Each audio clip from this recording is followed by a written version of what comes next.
Welcome to the Ask the Geographer podcast series, brought to you by the Education Department at the Royal Geographical Society with IBG. I'm Rachel, your host, and in each episode I'll be joined by geographers from across the globe to delve into current events, publications and research, all tied to the fascinating world of geography.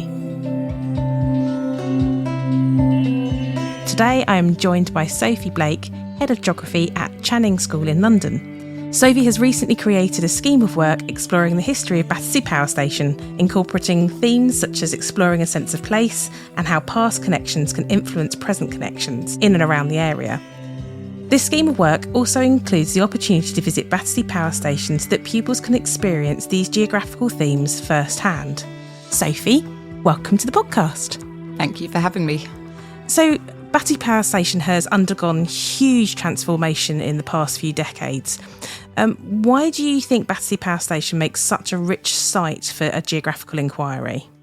Well, firstly, we were really excited in 2022 when Battersea Power Station reopened to the public as a shopping centre, but also as a site where huge amounts of activities are organised. And obviously, Battersea Power Station is iconic. It has a fascinating history from being the main source of electricity in London during World War II, providing electricity to Buckingham Palace. It was used in Pink Floyd's music video where they lifted an inflatable pig above the chimneys.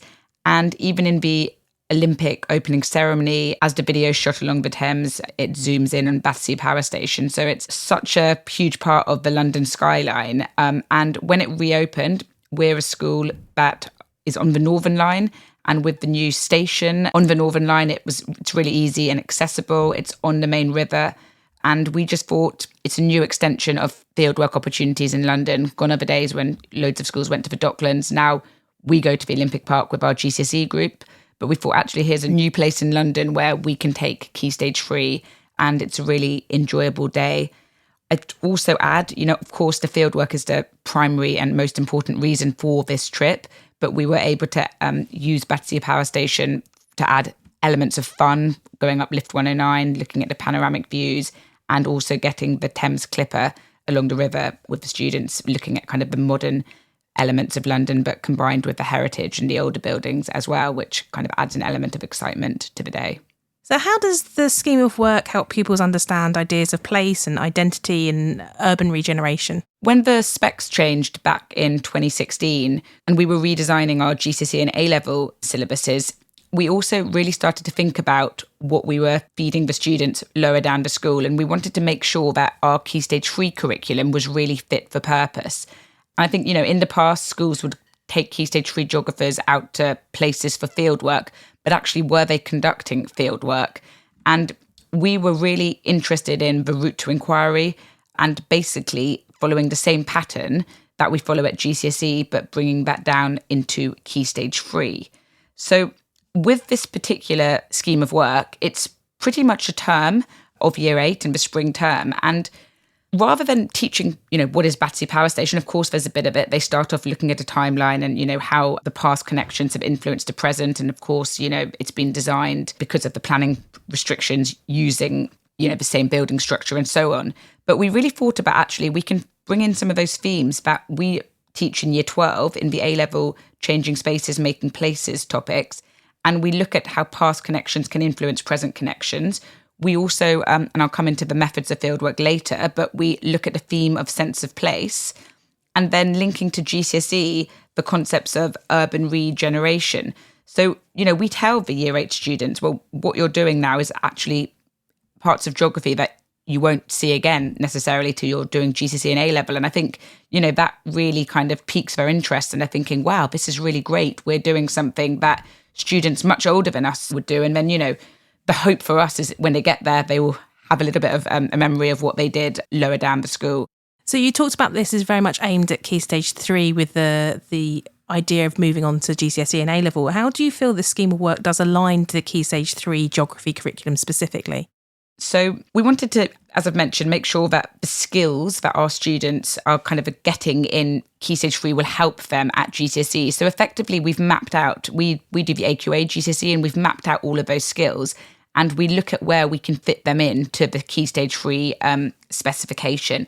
And obviously, as a school, we can design our Key Stage 3 as we want. But, we're really keen to make sure that once our students get to year 10, they have acquired most of those skills. And actually, it's consolidation. And, last year we had our best GCSE and A-level results we've had for many years. And actually, I think part of that is because we are getting those key concepts and key skills in from quite an early stage. So actually, when our students come into year 10, they think, oh yeah, we did that in year 8. And, it will actually be next year's year 10 cohort who will have been the first year who did Battersea in year 8. And we're getting them to, plan their risk assessment to the geographical methods, but not only just carry out the fieldwork. Once they come back to school, they present that data, they analyse it, they conclude it and evaluate it.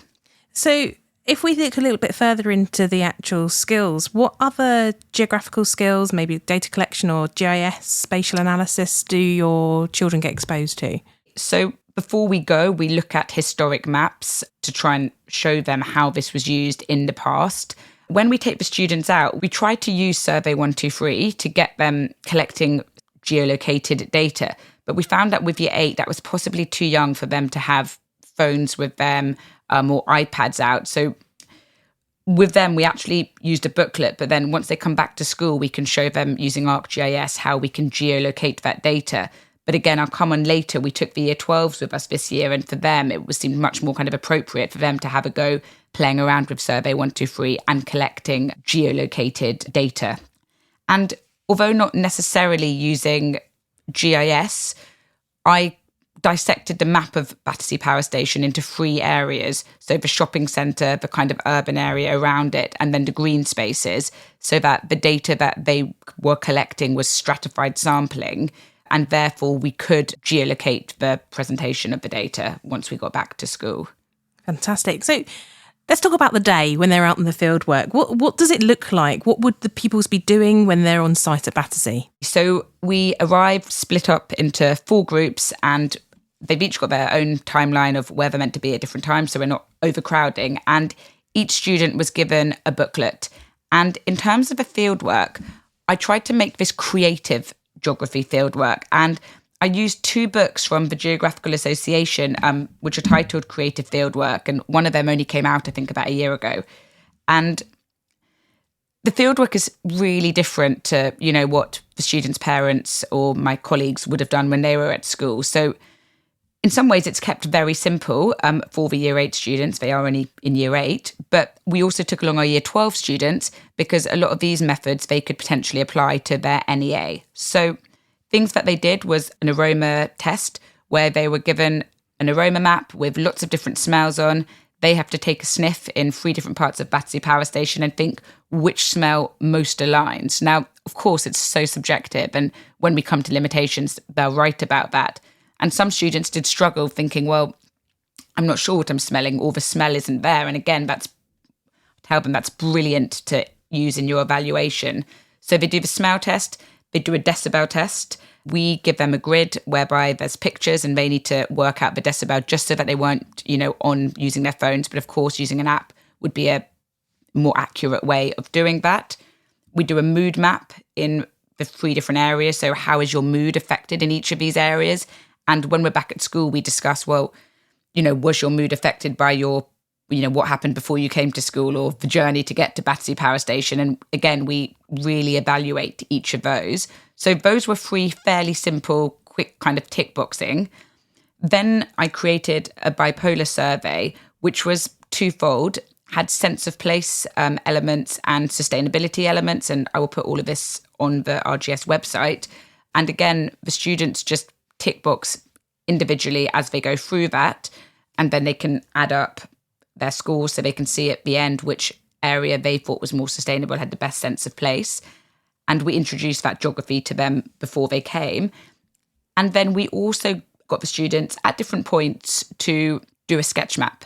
And when I kind of really reiterate that I'm not interested in your artwork, some people are great at art, people like me are not. But actually, the key thing is your annotations. And I really drum home about detailed annotations. And an annotation is not a label, it explains the point. So I want you to write 10 points that link to sense of place or sustainability, but each of those points can't just be a word, it needs to be explained. And, we would go around and give them like rewards, like with merits at our school, if they had really good annotations and really highlighting that is the key most important aspect. So that was the fieldwork we did when we were actually there. When they went up lift 109, which is the glass elevator that goes up one of the chimneys, when you're at the top of there, it's quite nice because as you're walking around the lift, it tells you what you're looking at. And what I got the students to do is just to write down if it's a heritage building or a modern building. And we kept that going when we got the Uber boat for Thames Clipper from Battersea Power Station to Embankment by writing down which were the old buildings and which were the more modern buildings so they could really see how the geography of London is changing. And I think we wanted them to be busy. There's not a lot of free time on this trip. They're not allowed to go shopping or anything like that. But they really just have a go at trying out these different methods. And I think coming on to feedback, which I know we'll be discussing, it's really great when you get parents and colleagues saying, oh, I hear they were smelling in Battersea Power Station. So can you explain what they were doing? And, it's again showing how modern the subject has become and how creative it is and how relevant the fieldwork is. And one last thing that I forgot to mention, when we're there, they have a small exhibition at Battersea Power Station, which talks a bit about the history of Battersea Power Station, but also some of the other things that it could have been converted into. One of the ideas that our students wish it had become was a theme park. And when we get back to school, after we've done all our follow-up and concluded and evaluated, they then do a competition in Freeze where they have to redesign Battersea Power Station in a more sustainable way. And they use the Egan wheel and have to incorporate all aspects of that into their project. So it has a lot of creative elements, some really creative geography within it. Great. So you mentioned Year 12 now come along with you on the field trip as well. Has there been any elements of the field work that started to come out in their NEA work? Yeah, so it's possibly a bit early for that because the first cohort of Year 12 came with us this year. But with Year 12, we also take them to Brick Lane and Spitalfields where they do lots of changing spaces, making places aspects. They go to Walton and Bernays.